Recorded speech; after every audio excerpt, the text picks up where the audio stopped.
사무총장 윤은희입니다. 시각 하성준 총장님께서는 이제 미래지향적인 관점에서 말씀을 해주셨는데요. 저는 오늘 철저하게 청각장애인 입장에서 좀 말씀을 드리겠습니다.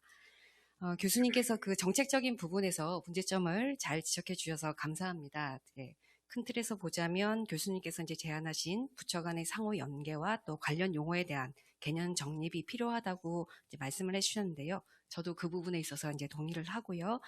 그리고 이제 개별 고용 계획서를 실천하기 위해서는 지역사회 내 관련 기관들과의 연계를 할 수 있는 사례관리 시스템 구축이 필요하다라고 말씀을 해주셨습니다. 이 부분에 대해 농아인협회에서 좀 드리고 싶은 말씀이 있는데요.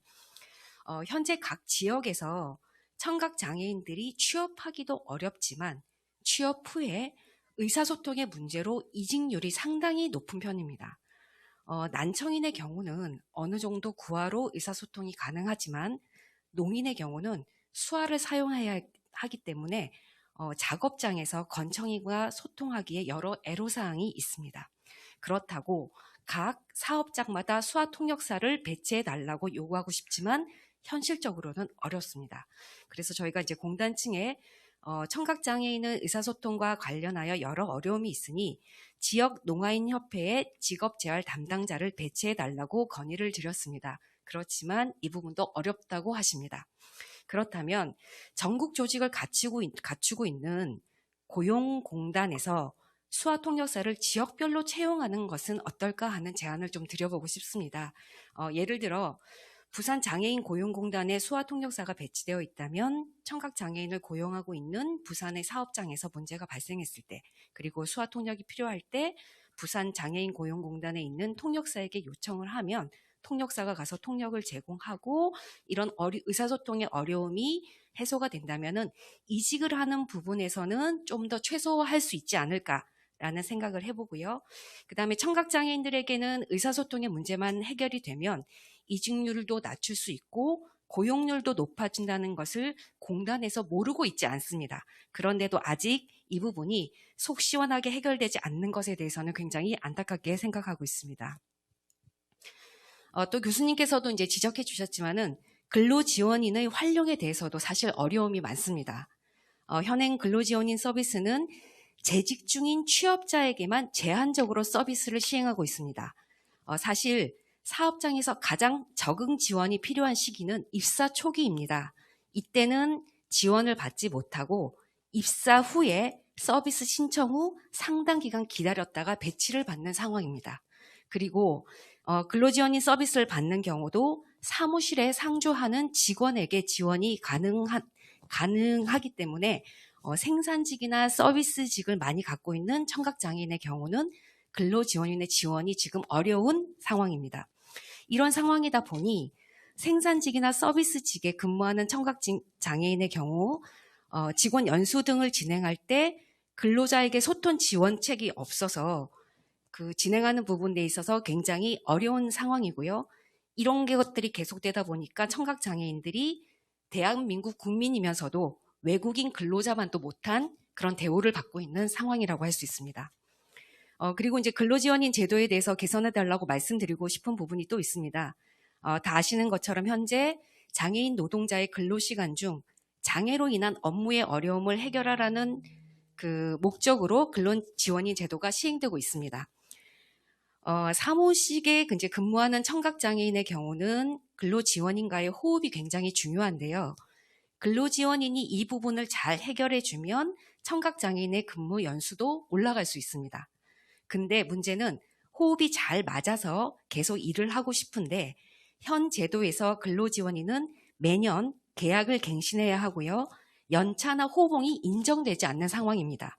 그러다 보니 근로지원인이 그만두면 청각장애인 근로자가 호흡을 맞출 수 있는 근로지원인을 찾는 것이 힘들어지고요. 만약에 못 찾게 된다면 청각장애인이 이직을 하는 현상이 발생을 합니다.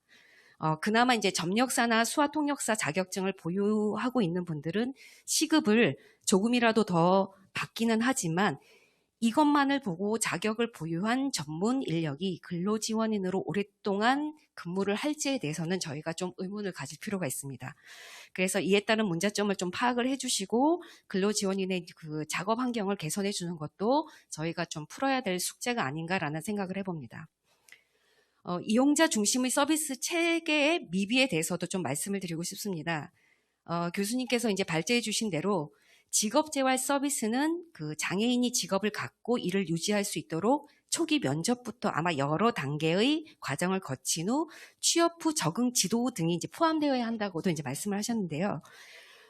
취업을 준비하고 있는 청각 장애인의 경우에 그 사업체에서 원하는 방향이 무엇인지에 대한 내용을 파악하는 것도 사실 어렵고요. 이런 직업과 관련된 교육도 소통의 어려움으로 받을 수 있는 기회가 성인에 비해서는 굉장히 적은 편입니다. 이런 결과로 비장애인과 능력의 차이가 없음에도 불구하고 능력이 저평가되기도 합니다. 그래서 취업 후 그래서 이렇다 보니까 사업주 입장에서는 청각장애인에 대한 채용을 좀 꺼리게 되고요. 성인들에 비해 취업할 수 있는 기회가 박탈되는 상황이라고 할 수 있습니다. 또한 이제 공단에서 시행되고 있는 맞춤 교육 훈련에서도 좀 차별을 받는 상황들이 나타나는데, 예를 들어 LED 조명기구 조립 및 생산과 관련된 직무훈련이나 그다음에 공공도서관 사서, 그다음에 반도체 시설 안전공단 사무 운영 등의 맞춤 훈련 교육 시 수어 통역을 지원받기 어렵다고 일부 그 청각장애인들은 저희한테 말씀을 하시고요. 그리고 어렵게 교육을 받았다 하더라도 일반 사업장에서 수어를 사용하는 청각장애인을 기피하는 지금 상황이기 때문에 이 말은 무슨 말이냐면, 수어 사용자를 사업체에서 채용을 하게 되면 이분에 대한 수어 통역에 대한 부담이 있기 때문에 같은 청각장애인을 채용할 때는 농인보다는 난청인을 더 선호를 한다라는 것입니다. 그래서 청각장애인이 그 농인의 경우는 난청에 비해서 더 취업하기가 어렵고요. 저희가 또 채용 면접에서 수화 통역이 필요하면 협회로 연락을 해주시면 통역이 가능하다라고 이제 설명도 드리지만, 난청인을 선호하는 사업체의 경우에는 농인을 채용하는 부분에서 상당히 부담을 많이 느끼고 있기 때문에 사업자에 대한 인식 개선에도 좀 문제가 필요하다고 볼 수 있겠습니다. 다시 돌아가서 취업을 준비하고 있는 구직자의 욕구에 맞는 교육 및 맞춤 훈련 참여 시에 수화 통역과 속기 서비스 지원을 좀 요청드리고요.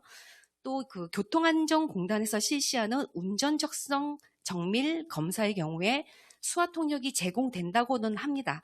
그렇지만 이게 화면으로 제공되는 것이 아니라 검사의 내용을 그 자리에서 통역을 해줌으로써 청각장애인들이 제대로 된 검사에 임할 수 없다고도 저희 쪽에 말씀을 하십니다. 이제는 수화 통역의 질적인 측면도 좀 고려를 해야 된다고 볼 수 있겠습니다. 그 다음에 이제 마지막으로 좀 드리고 싶은 말씀은 고용주의 장애 감수성에 대한 그 이야기도 저희가 좀 드리고 싶은데요. 비장애인도 마찬가지겠지만 청각장애인의 경우 개인적 역량이 너무 상이하기 때문에 사업주를 대상으로 한 장애 인식 교육이 필요합니다.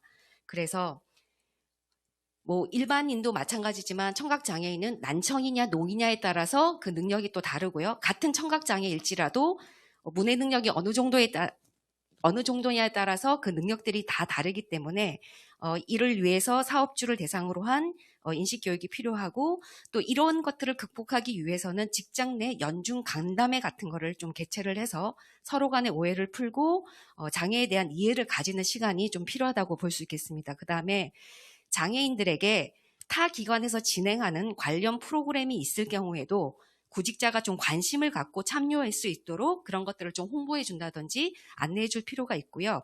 역으로 청각장애인 근로자 중에서도 직업의식이 부족해서 농근로자들을 위해서 저희가 또 교육을 해야 될 필요가 있어요. 그래서 그런 것들이 일회성이 아닌 지속적으로 상담 관리를 통해서 본인이 갖고 있는 직업에 대한 이해와 또 직업에 대한 가치